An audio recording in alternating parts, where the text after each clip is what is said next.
Alright, welcome back everyone, and today we have times Meg Griffin got revenge. Now obviously Meg is often the butt of the joke when it comes to, the Griffin family, but hey, sometimes, she do be getting her revenge, So, the thing is, obviously we all know about that one episode when she called out everyone, during a storm outside, in a living room. One of Family Guy's most controversial episodes ever. What else? I can't tell. But yeah, there's definitely a few of those times. This video is 31 minutes long, so let's go ahead and get to it, man. These are times Meg finally had enough and actually fought back. Starting with the time Meg showed Lois up as a housewife when the adults and kids swapped roles in the episode. Oh yeah, when they swapped roles, definitely, yeah. Chris took Peter's job, and then Meg became a housewife, instead of Lois, yeah. So trading places. So after Chris and Meg wreck Peter's new dirt bike, Peter and Lois decide to do some actual tough parenting for a change. I don't think you kids appreciate how hard your father and I work to provide you with everything we do. Yeah, you think it's easy drinking wine during the day while scrolling through Facebook? And cleaning too, sometimes? But the kids think that adult life can't be all that difficult, so the parents propose an experiment. You kids switch places with your dad and me. For the next week, you'll be the parents and we'll be the kids. You're giving Meg and Chris a chance to sleep in the same bed without it being viewed as weird? Sign them up. So while Chris takes on the role of breadwinner... We all remember what happened in that closet, on Halloween night. If you watch that episode, you know. Lois's duties of cooking and cleaning the house. She has no idea how hard it is to cook. Yeah, I bet she comes out with just like a poop on a plate. For your information, the correct term is poo-poo platter, and they're actually quite common and useful in showcasing different foods. But Meg actually whips up a pretty stellar full-course... Leo's working hard, growing. Pampers is working hard, who's this keeping baby him dry. Only Pampers Swaddlers has a Keep Dry liner to keep him comfortably dry. Pampers. Better not pee in my bed, what the hell? Baby. Old Spice Fiji deodorant smells like coconuts and palm trees, and it's gentle on my skin. Meal, much to her mom's surprise. What about all the housework? I did it in like an hour. I don't understand why you're such a freaking martyr all the time. I get that everyone wants to treat their job seriously, but sometimes you gotta have reality slap you in the face. And that's exactly what happened here, with Meg countering Lois's nagging and complaining by showing her up on her home field. In Lois's defense, Meg doesn't have the extra weight of her own field. Thinking she wasted her entire life to deal with, but she'll get there, we're sure. And Meg would get Peter and the Amish to resolve their differences when she starts dating an Amish boy in Amish Guy. So when their car breaks down in the countryside, the family ends up spending the night in an Amish community where Meg meets Eli. So what do you do for fun around here? We do chores and we watch other people do chores. And where do you fit in bashing your head against the side of a barn? I can only imagine that's another favorite pastime in this boring little town. But the two end up growing closer, which Eli's father Ezekiel takes issue with. She is an outsider. She does not follow the one true path. You are not to see this girl again. You're lost, pal. You see her arms? Stellar butter churning arms. Your society could have thrived with her. And when Peter tries to talk to Ezekiel to let the kids date, things only end up getting worse. You are banished from our community at once, and take your daughter with you. Hey! Only Peter, the rest of the family, their neighbors, the kids at school, and the residents of the greater Quahog area are allowed to call her that. But this kickstarts an all-out war that threatens to destroy both men, though luckily Meg and Eli step in to talk them down before that can happen. Dad, stop! Leave him alone! Father, what are you doing? Hey, don't deprive your dads of dying in a very avoidable fistfight. It's the dream of every man. But the two kids realize that even with their parents' blessings, they're meant for two different worlds and end up parting ways. It's pretty heartbreaking, but also mature of Meg to come to terms with reality despite her happiness. Plus, you'd have to live without her phone, which is kind of a deal breaker. And Meg would break new ground when her makeover led to her becoming a star and the face of the family in Don't Make Me Over. So Meg ends up winning a makeover through the news, and it's surprising to see what a little eyeshadow and hair dye can do. I always thought you were beautiful, just the way Hey, he got further into that lie than I expected him to. But now that Meg is hot, there's only one logical next step. Throw her into a singing career, despite her having no previous evidence of vocal talent. You guys were great! My name's Jimmy Iovine, and I'd like to make you filthy rich rock stars. Man, prison is just filled with so many great life opportunities. If the police ever find the body, maybe I'll give it a try. So the family becomes a musical sensation with Meg at the forefront. But with that much fame and blonde hair dye seeping into her brain, it was only a matter of time before Meg started acting like a diva. Lois, go grab me another bag of Skittles. Excuse me, young lady? Did I freaking stutter? I guess Lois just doesn't speak prima donna. Hey, you heard her, man. Did she stutter? Damn. I've been wanting Duolingo to add that language to their app for years. And with Meg being the selling point of the band, she believes she has some form of authority over everyone else. You know, maybe you haven't noticed, Lois, but I am the band. Big talk for someone who had to employ Tara Strong to do her singing voice. Of course, her fame doesn't last too long before she gives it all up, but I'm sure she at least enjoyed her time being the most desirable member of the family for a change. And when Meg desired to be in charge of babysitting Stewie, he pushed her too far and made her snap in Peter's lost youth. So when Peter and Lois leave for the weekend, Meg argues that she doesn't need to be watched over by a dog. Febreze. When you host, your bathroom can feel like a revolving door. Keep things fresh with Febreze Bathroom. No batteries, no outlets needed. This air freshener fights odors for 45 days. So even after every flush, you know your bathroom smells amazing. Pair with Charmin toilet paper.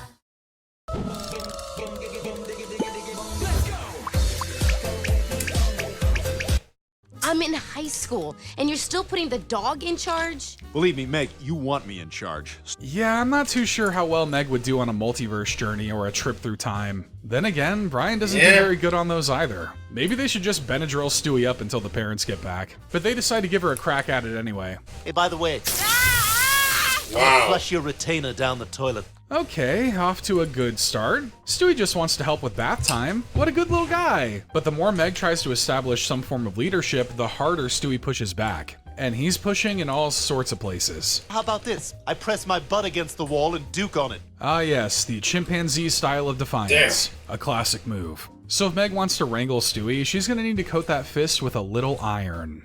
You listen to me, you little monster. I take abuse from everybody around here, but I am not gonna take it from you. Yeah, way to put that toddler in his place. Baby steps, I guess. But Meg's change in demeanor actually manages to scare Stewie straight. Figuratively, of course. She gave me a timeout and she made me sit in this chair. My God, she put eyeshadow on you too. I might have gotten up from the chair. I get it, running makeup makes crying so much more of a vibe. So while Meg later apologizes and reconnects with Stewie, her moment of authority will no doubt go down as a warning to everyone in the family.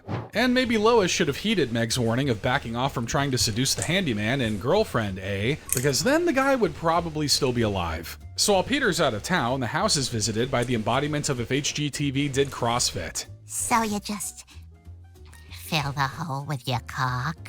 Yes.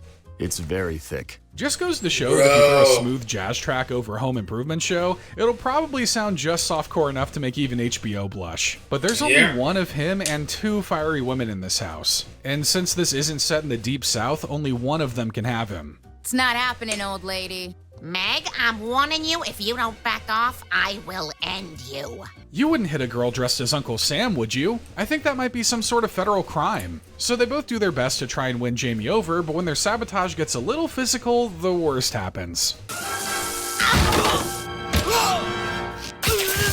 Oh my God. I'm not really shocked it ended up coming to this, but Jamie is truly shocked. Thanks for letting me try my stand-up jokes with you guys. Let me know if these jokes are gonna get flowers or old fruit thrown at me. I'm okay. Oh, thank God. Yeah, a man died, but can we still give kudos to Meg for standing up against Lois and keeping her from having all the fun? No? We can't? Look, they're both about to go to prison. Let Meg have this one thing. And when the one thing Meg wanted was a boyfriend, she worked up the confidence to go out with Kevin Swanson and dumped him not long after and stand by Meg. So after Meg manages to save Stewie from choking, he vows to make up for all the years of abuse she's gone through. Dad, get off me! Get off me, Dad!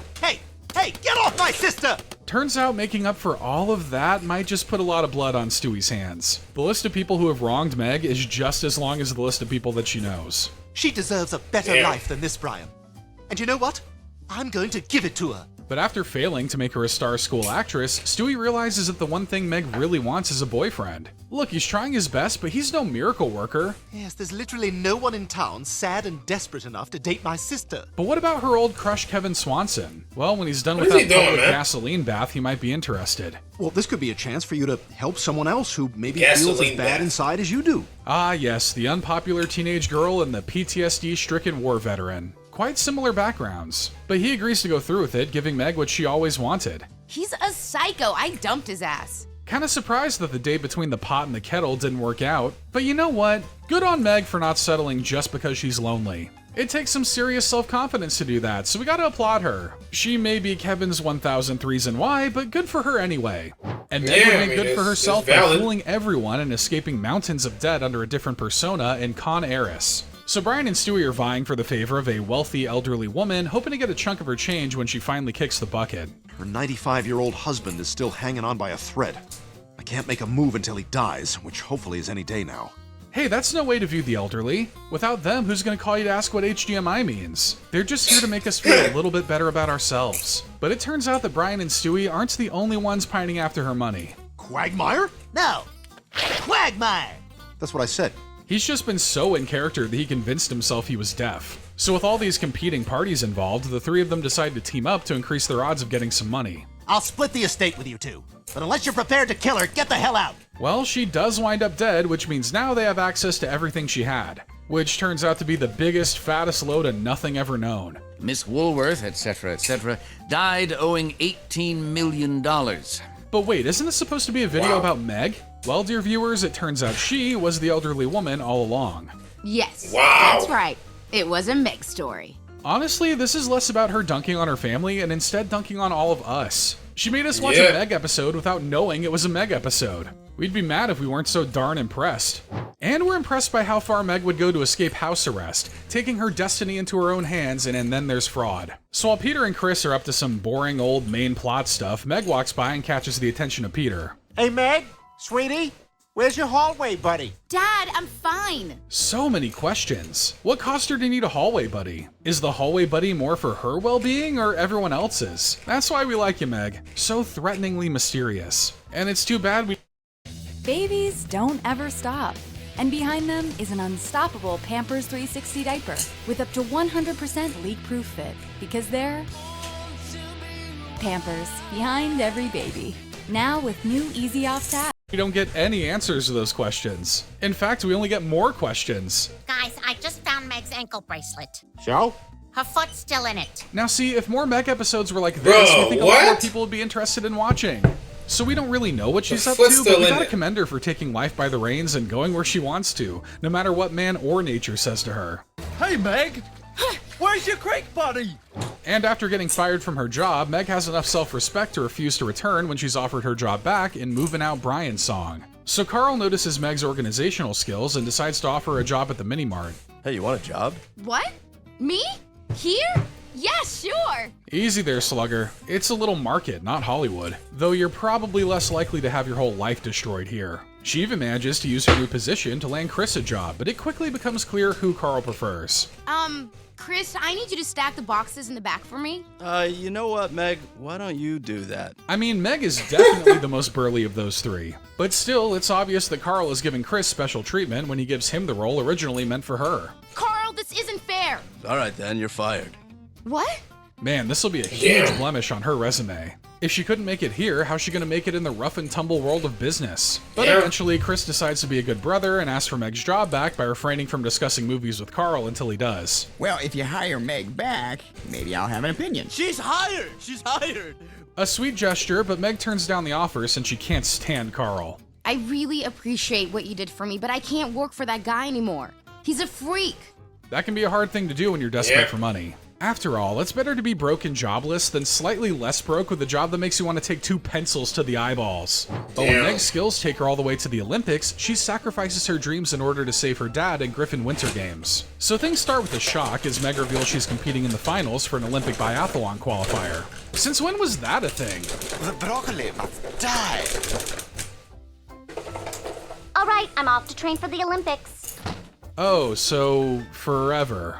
Not gonna lie, sometimes my eyes roll in the back of my head like a shark whenever Meg's on screen, so it makes sense how I'd miss that. And it turns out the training was no joke either, as Meg actually manages to win, beating out several other athletes and Lacey Chabert? This should be my Olympics. Shut up, Meg! No, you shut up, Meg. No, you shut up, Meg! Dang, I'm sure that has to feel good. Reclaiming the knife often used to stab you in the back has gotta feel cathartic. Though if it were a real knife, she'd probably be able to solve a lot more of her problems. But before Meg has her time to shine, someone takes the spotlight off of her. And it doesn't take a detective to figure out who that might be. A U.S. tourist, Peter Griffin, has been apprehended by North Korea and is being held prisoner. Oh well, he's their problem now. Watch him completely dismantle their government in a few months. Lois says the family needs to work together to save him, but Meg isn't ready to just throw away her dream like that. But your father needs us. I don't care. Where was he when I needed help? Where were... Yeah, those are legit questions, though. Because I don't think Peter would be thinking about that twice, you know? He'd definitely choose himself. Any of you guys. A fair point, but if we're being honest, the family being as far away from your hobbies as possible is probably what let you succeed at them in the first place. But before Peter can be executed, Meg has a change of heart and saves her dad with her 6 ski Yeah, that was a cool scene right there. Meg, that was amazing! Yeah, and make a mental note, Peter. She's very good with a gun. This is one of those episodes that not only made Meg look like a star athlete, but also a hero to her family. Not a hero they deserved, but a hero nonetheless. And when Meg tried to become the hero of the airport as a TSA agent, that episode was crazy, bro. To go hand to hand with a jealous coworker and Dr. C and the women. So Meg needs some cash, and Quagmire offers her a way to make some money. Don't worry, it's nothing as scary as you're probably presuming. I could try to get you a job at the airport. They always need new TSA screeners. On second thought, I stand corrected. Mad respect for the people in that field, but every time I see them, it looks like the life has been sucked out of them after telling the 20,000th person to remove their shoes. But it looks like Meg may have found her calling. 20,000. Look around. You're the hottest person who works here.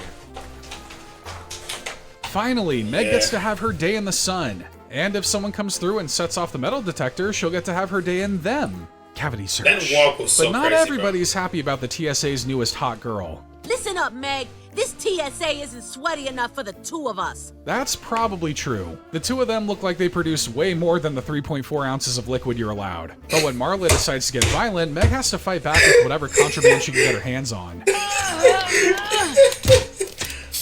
Okay, definitely see why the TSA is so strict now. Still don't agree with them confiscating all my toiletries, though. I guess I should have put more emphasis on the L when I said I had a balm. So while Meg's stint as an agent didn't last too long, she still managed to stand up for herself when her coworker got jealous. And Meg would stand up for her right to live by making a new life for herself after she was assumed dead and better off Meg. So a girl dies in a car wreck while carrying Meg's ID, but the weird thing about that is Meg's alive and well. Did you give my ID? 4 weeks ago, we washed my dog's blanket, and it still smells great. All thanks to Downy Unstoppables. I was concerned that the scent would be overpowering. It was the opposite. It's the perfect. I do have that one right I genuinely love Unstoppables. One of the best things you'll It is ever actually buy. unstoppable, bro. Old Spice Fiji gives me 24/7 freshness. It's gentle on my skin, and it's mine. I thought we had D to the wrong girl. Sorry, them shoe spray fumes made me all goofy in my head. I'm gonna say what nobody else is willing to say. America has a freaking shoe spray crisis. But so does Meg, as now that she's apparently dead, she can choose to live any life she wants. Well, that's it. I'm off to a new town to start a new life. And that's exactly what she does, moving into a... Oh yeah, that's the thing. It was there's like that priest in a closet with the little boy, bro. But whatever. And making new friends with ease. Is there just something in Quahog's water that makes everyone a hostile freak? I just thought I'd come by and see if I could borrow a cup of tampons. Sure, just bring him back when you're done. Well, this place may be just as weird, but at least they're friendly. But even with her great new life, Meg still finds herself missing her family and ends up reaching out to Chris. Let's talk about it in the van. Chris, what are you doing? Sorry, Meg, but Chris isn't ready to give up his "my sister is dead" pity points just yet. He's already added it to his resume and everything. So Chris leaves Meg tied up in the warehouse so he can milk his popularity, but that's not going to keep Meg down. I'm gonna show them. I'm gonna live. I'm getting out of here. Smashing your face into the cement is definitely an interesting way to prove your family wrong, but it gets the job done. She's gonna live, just maybe without a few teeth. I'm alive! I'm alive! And just like Frankenstein's monster before her, she too may come to regret her existence. But at least she had a moment of self-fulfillment where she stuck it to everybody by fighting for her right to exist. And Meg would leave her new husband to fight for himself when she learned that her marriage was just a green card scam and adult education. So carrying over from the episode before it, Meg is happily living in Russia with her new boyfriend Ivan. Ah, my darling has appetite of Siberian walrus and is just as fragrant. Bro, that cut, bro. Abomination. That's definitely the compliment it sounds like, for sure. And to make this Russian love story Facebook official, Ivan decides to tie the knot. Will you make me happiest man in all of Russia? Which is admittedly a All very of low Russia. bar. There's no love like Russian love, especially the kind that's only existed for like a month. So the two get hitched, but it just doesn't feel right without Meg's family there to ruin everything. Why don't we visit family in America? They can celebrate our wedding and say a proper farewell. See, I knew I liked this guy. So thoughtful, so generous, so dressed to run laps on a track at any given moment. But unfortunately, this was all a ruse. So you got green card marriage, huh? That's right. American cow fell for it. Well, I don't know how the cow feels about all this, but Meg hears everything, and she is mad. There's nothing scarier than a woman scorned, is what I used to think until I saw Meg scorned. What the? Oh no! Another great example of Meg not settling for just anybody, knowing her worth, and refusing to be used. One day she's gonna make a great wife for a You gotta respect that, honestly, bro. very scared husband.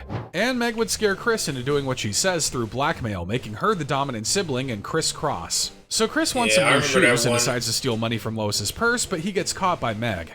I won't tell Mom and Dad about the money if you promise to do whatever I say. I shouldn't be that scared by that offer, but have you seen these two when they're left alone with each other? Whatever I say really has no boundaries with her. So Meg makes Chris do every weird thing her heart desires until her brother has had enough. I'm gonna run away and no one will ever see me again! Good, go! And who's even gonna miss you? Yeah, every kid says that at some point. And parents really shouldn't humor it because some kids will wind up in the wrong hands. My goodness, I feel like I'm on a pinch.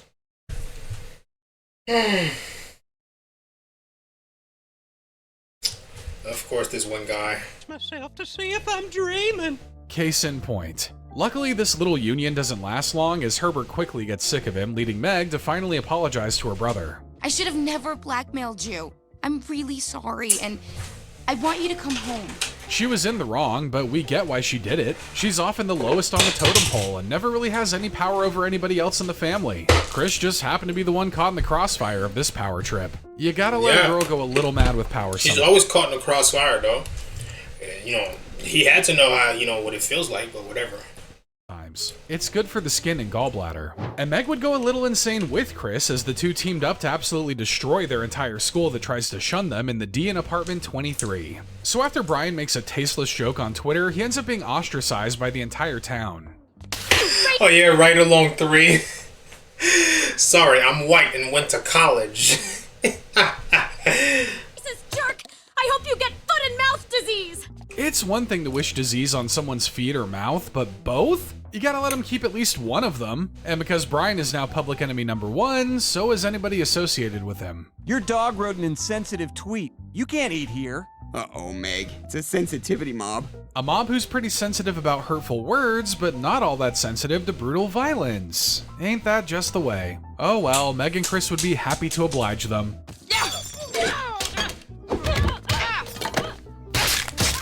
So Meg and Chris really do a number on the entire school, which I'm sure feels very cathartic for her. Leo's working hard, growing.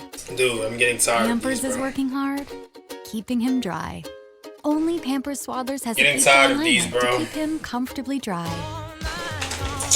Pampers, behind every baby. This is gonna make the video longer than it should be. Did I just leak look? Or there's up to 100% leak-free protection from Tampax. Connie D'Amico must have been out sick today, and she better thank her lucky stars she didn't get a high heel to the eyeball. It was a joke. But Meg's basketball skills were no joke when she used her father's constant abuse as fuel to become an incredible player, and White Meg can't jump. So the aggressive way yeah, just like the movie White Men Can't Jump, yeah. Meg throws her body around is noticed by Principal Shepard, who offers her a spot on the basketball team. Yeah, no. I've seen enough, Griffin. I guess I was wrong about you. Yeah, it turns out fighting over a piece of pizza like a starving raccoon doesn't exactly translate to basketball skills. But you know what does? A little constructive criticism. What are your feet nailed to the ground? Jump! Looks like all Meg needed was just a little bullying to awaken her like an NBA sleeper agent. Finally, Peter's bullying is good for more than just a future child abuse lawsuit. I can't believe I'm saying this, but Peter, you're right. Your insults are making Meg play better. But you can only insult someone for so long until karma comes to collect, as Peter eventually ends up losing his voice. Hey, Meg, you play like Kobe. Beef! Jiminy Christmas! I see the ghost of Kobe Bryant didn't take too kindly to that jab. So with Peter's voice damage, that means Meg won't be able to play as well. So it looks like she's gonna have to pull the hatred out of him. Well, guess what, you tubby piece of crap? I don't need you. And this little bit of reverse psychology gives Peter the strength to hurl one more insult at her. Look, your voice is temporary, but high school sports glory is forever. From the bottom of my heart, I wish we never had you. Father and daughter bonding like this really does bring a tear to my eye. This is a great moment of Meg turning a negative into a positive, weaponizing her own abuse to succeed in spite of her parents. And when Lois spited Meg by making out with her boyfriend, Meg aggressively lashed out at her and ghosted her. Oh yeah, this is one of the older episodes, yeah. So Meg has got herself a new boyfriend, and with no obvious deformities or mental issues to speak of, their pairing becomes the talk of the town. The whole town is in there, you know, just looking at him. Seems to be completely normal. Well, better to be safe than sorry. Apparently they gotta make sure all the tests have been run before they even think about giving Meg a sliver of respect. But it's not just Meg who seems to like this guy. I bet you taste Yeah, like... Lois is a fucking, bro. You are a weirdo for this, Lois. Mountain Dew and Starburst. Sounds like it would rot her teeth, which is honestly perfectly suited to match all those sinful thoughts she's having. And Lois decides to indulge in those sinful fantasies by making up an excuse to get Meg out of the house so she can have her boyfriend all to herself. Let me ask you this. Do my gray hairs bother you? What gray hairs? Kiss me. Couldn't even wait to make sure Meg had driven away yet. And on the couch, Shaggy has a whole song about the dangers of this. Obviously, Meg isn't too happy about all that and has a few choice words for her mother. Look at you. You're old. You're nothing. You couldn't even imagine the things I do for him. And personally, I don't really wanna. Therapy is expensive and I'd rather just live in ignorant bliss. Yeah, but this does open up a nice opportunity for Meg to inflict some emotional and physical damage on her mom. Oh my god. He hangs me from the shower rod with your old bras and then we laugh at you. The kids are into some weird stuff these days, and I don't think Lois can keep up. While it's kind of hard to call this a win for Meg, she still earns a bit of respect by not just rolling over and letting Lois get away with this. We only hope her boyfriend is into this new hockey player look Meg's trying out. And when Chris got a new look and became too popular, Meg teamed up with her archenemy Connie D'Amico to get revenge for his mistreatment of her in steroids. So Connie decides to try a little experiment, but not the normal kind of high school experiment that involves dyeing your hair or professing your love to your best friend. What if I date a loser and make him over into a popular guy? I'd say you'd be going against nature. If the natural order wanted those kids to be popular, they would have gifted them with a strong jawline and an intact hairline. But Connie finds the perfect test subject in Chris. You and I are going on a date Saturday night. Okay. I'll see you then. He makes it look so easy. Did I go about high school all wrong? Could I have scored the most popular girl in school with more public booger eating? But during this experiment, Connie ends up developing real feelings for Chris, and they become a legitimate couple. There's something about him. He's not like the other guys. But then she just turns him into one of the other guys for some reason, and yet she acts surprised when he gets popular enough to dump her. Come on, girls, let's go upstairs and make out. So after that fall from grace, Connie is forced to align herself with Meg, who's also been mistreated by... Chris was just as loyal as his options, bro. Chris, since he became popular. Hey, Meg, think fast. Loser. All right, let's do it. In hindsight, Chris probably could have just become popular thanks to his apparent javelin throwing skills. And Meg knows the perfect way to take him down with a home movie Chris didn't want anybody seeing. Hey, Chris, what's that? Did you sit on something? Yeah, I'd probably forget all language if I saw Chris's thing staring back at me. So this makes Chris a social outcast yet again, and Connie and Meg, well, not friends. But this is just further proof not to mess with Meg. She's best friends with the skeletons in your closet and isn't afraid to bring them out. And Meg would bring out the pain when pushed too far by a guy on the highway and Road to Rupert. So after Peter loses his license, Lois decides to enlist a driver for him so he can still get around. Meg? Yeah, Dad. I don't mind driving you around till you get your license back. What? Lois, this is the best you could do? Nah, it's the best she wanted to do. You got a while before you go to the afterlife, Peter, but that doesn't mean you can't be punished for your sins here on Earth. Unfortunately, Meg is the one who gets punished the most in this pairing. I want apple juice. Dad, you left your apple juice at home. I want apple juice. Just drive the car off the interstate, Meg. No one would blame you. And things get even worse when Peter decides to bring his drunk pals along with him. Hey, Meg, I lit your scalp on fire. I think there are like 5 different laws being broken in just this one scene. Honestly, pretty impressive. Too bad the guy who ends up rear-ending the car doesn't seem to think so. What the hell is your problem, you dumb bimbo? New Swiffer Mop Pro is made for small spaces. So you dumb bimbo. Has 75% more scrubbing power. And with the new locking head, getting into tight spaces is simple. Can I borrow it? The all-new Swiffer Mop Pro. Love it or your money back. Skincare superpower for your shower. Hydrates, firms, smooths, brightens, evens. New Olay Body Wash. Not saying the guy didn't deserve it, but those fists are probably better suited for the faces of those numbskulls in the back seat. Yeah, on the plus side, this little incident makes Peter respect Meg way more. Oh, you should have seen what our amazing freaking daughter did to that guy, Lois. She kicked his ass. It makes total sense that a violent man like him would only recognize other acts of violence. You can argue whether Meg was right or wrong for beating up that guy, but you do gotta sympathize with her brief unwillingness to take crap from anybody. And Meg would have to step away from her father's crap to focus on getting into college, and Meg stinks. So Peter and Meg go on a road trip so she can tour her dream college, but it's just too bad she couldn't have gone with someone who actually likes her. I ordered you nothing. What else is new? She'll get her food when she earns it, or she'll waste away first. No skin off Peter's back. But as they continue to talk, Peter realizes they have more in common than he thought. I don't hate you, Meg. You're my kid. I mean, that wasn't really a compliment, was it? Kinda just a broad, obvious observation. And after some reckless college party drinking that cost Meg her chance of getting into school, Peter finally realizes how much he likes Meg. Dad and I had a great time. We went to a party. We bonded for the first time in our lives. But the kind of bonding they did is like when a parasite bonds to its victim. Pretty soon, Peter's nonsense ends up wearing Meg out, and she's forced to cut him off. I thought we were friends. Dad, I don't need you to be my friend. I need you to be my father. So while this isn't a big burst of emotion or violence like some of her other moments, this was still a moment that took a lot of courage to do, throwing away something she had always sought to have. Oh well, better a college drain all her time and energy. Broke Peter's heart. At least she might get a degree out of it rather than a first-degree murder charge. But when Meg got charged with a crime and Dial Meg for murder, she returned as a hardened criminal who was very eager to put her family in their place. So after Meg is found harboring her escaped convict boyfriend, she too is shipped off to the slammer. Convicted, boyfriend. Hi. Did you also get caught trying to vote in Ohio? A harsh crime worthy of an even harsher punishment. I mean, I'm pretty sure that's on the 10 Commandments. Pretty cool that they knew what Ohio was way back in biblical times. But after enough time passes, Meg is finally released into the outside world. I'm home. You're all my now. Okay. No need to tell Stewie twice. Rupert just isn't the kind of Dom Stewie's looking for anymore. And it sounds like Meg is looking to fill the role of Dom for everyone, whether they want her to or not. Now who's the funniest? I know my way around a joke. Better to die the class clown than to live hiding your truth. Respect, Peter. Yeah, that was Hope cool, you got good man. dental insurance. But Meg's new personality Peter isn't just deserves it. contained Even at those home, bullies. which is unfortunate for They everyone deserve it as well, else. Bang, bang, bang, bang, bang. Finally, recycling has an immediate good use for a change. She's crazy, but at least she's Earth conscious. And with her family frighteningly wrapped around her finger, it looks like Meg can get away with whatever she wants. You're gonna help me get some money so I can get out of this town.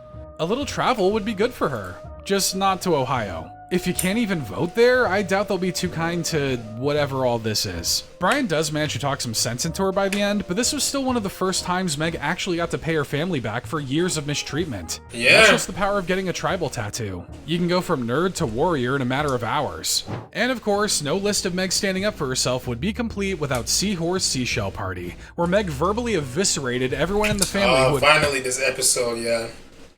Exactly, this is what I was talking about. So when a huge storm hits Quahog, the Griffins are forced into spending too much time with Meg. Their original record was only a minute and a half. Bang, bang! Hey, me too! Bang! Oh, no one wants to get finger banged by you, Meg. I think you all need to holster those finger guns, because the last thing we need is imagining you guys using them on yourselves. And after enough ragging on Meg, she finally snaps. Yeah, shut up, Meg! No! You shut up, Chris! I am sick of all you guys ganging up on me. They kinda have to, because it's very obvious Meg would kill each of them in one-on-one encounters. Their strength in numbers and the Steiner math doesn't lie. But since her entire family is right here, lined up like ducks, Meg thinks it's time to start firing off some shots. What if I started calling you a fat, zitty loser who has no friends and smells like an old woman who has birds for pets? You know, she's got a point. At least Meg has a group of friends whose names may escape me every time I see their faces. Who does Chris have? A burnout gas station clerk? An older kid who just wants to get with Chris's sister? The old man down the street who's really into NyQuil? Meg seems to think she's taking some kind of stand here that's gonna make us all feel like we're inadequate. My God, you're condescending!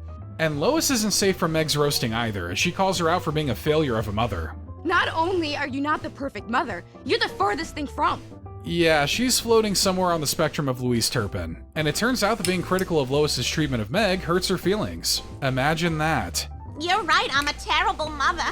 I'm so sorry. Well, Meg can't understand Stewie, and she barely even remembers Brian exists half the time, so it looks like the only one left to destroy is Peter. Yeah. If someone in the outside world could see the way you treat me, you would be in jail. Yeah, for like a few days of holding, maybe. In reality, he'd probably be sent straight to the electric chair, or just put in the bath with the toaster to save the taxpayers some money. Take a good look at yourself, Peter Griffin. You're a waste of a man. It's too bad Meg walks back all the stuff she just said by the end of the episode, because this could have been Meg's defining moment of self-defense. Oh well, I guess they gotta keep the abuse train rolling. They've already sold too many Shut Up Meg t-shirts to stop now. But what's your favorite Meg moment? Be sure to let us know down in the comments, and if you enjoyed this video, don't forget to hit the like button and subscribe to the channel so you don't miss out on more Family Guy videos. Damn, what do you guys think of that? Hey, Meg, you know, although she's the butt of the joke, you know, most of the time, and she does have her moments where, you know, she gets revenge and it's worth it, you know? So, hey, let me know what you think about this in the comments, and I'll see you guys in the next one. Peace out.